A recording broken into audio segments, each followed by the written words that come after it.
Hey everyone, it is the Angry Honey Badger here, and it is time for Badgers picks for the week of October 28th. We're going to see who's free this week and what 4 champions I'm going to recommend. Free this week, we're going to get Brand, Lulu, Nami, Rammus, Sejuani, Swain, Teemo, Tryndamere, Urgot, and Vayne.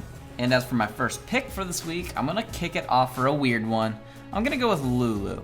Now, this might sound weird, and a few of you may have heard me talk about it a couple times. AD Lulu, I'm going to start off by saying it isn't good because I hate when people do weird meta things that don't make sense, but AD Lulu is so stupid, fun, strong, and powerful, and fun to play. Like, you should honestly try it out once. It works really well in top lane and mid lane. I even ran it in bot lane the other day for fun. I might make a video on it. We'll see.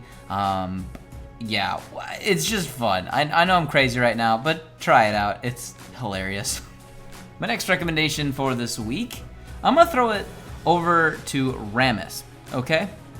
Alright, besides okay, Rammus actually has been seeing a lot of play lately, and one of the reasons is he's actually held a really, really high win rate for about 3.5, 4 months now. So, this is a really interesting one, though. I've had a few people ask me about it, and they're like, well why is Rammus being played? I'm like, well, his win rate's high, and people are realizing that he's not terrible. He fits in the current meta fairly well.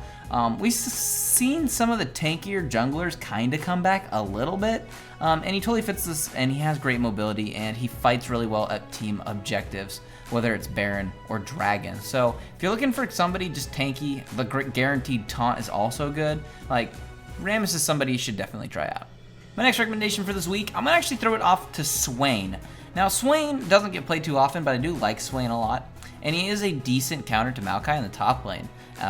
We did see it actually in one, I think, promo match game for LCS, when I think, who was trying to get in? I don't remember who was getting in, but they were using Swain, and it worked really, really well. And Swain, I think, honestly does a decent job of countering Maokai, because they both kind of get tanky, and he keeps sucking life as Maokai constantly tanks. So it's kind of an interesting back and forth, and he just does a good job. So if you're looking for somebody in the top lane that does a good job of being kind of that counter, he might work out well for you, and he's fun to play too.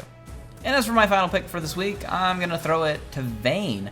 I do like Vayne a lot, and she's actually seen more play recently since the Lucian range nerf kind of happened. Granted, he can still win that matchup, but I do really like Vayne, and it's mostly because when she gets to the late game, she just scales incredibly well with attack speed and because of her Silver Bolt's true damage. She's really fun. If you are a intense ADC player who likes the mechanic side of being an ADC player, Vayne is perfect for this. So if you've never tried her out and you want to, or just are looking to play Vayne again, try her out this week. She's good too. Those are going to be the champions that I do pick for this week. I actually like a few of the other ones in here. Nami's awesome. Brand can be fun. Things like that. I'll just leave it there for that. If there's a box around any of these pictures right now, it will take you over to a build of some type for this champion. Check it out in case you are looking to play any of them this week. But other than that, just good luck out there this week on the fields of justice.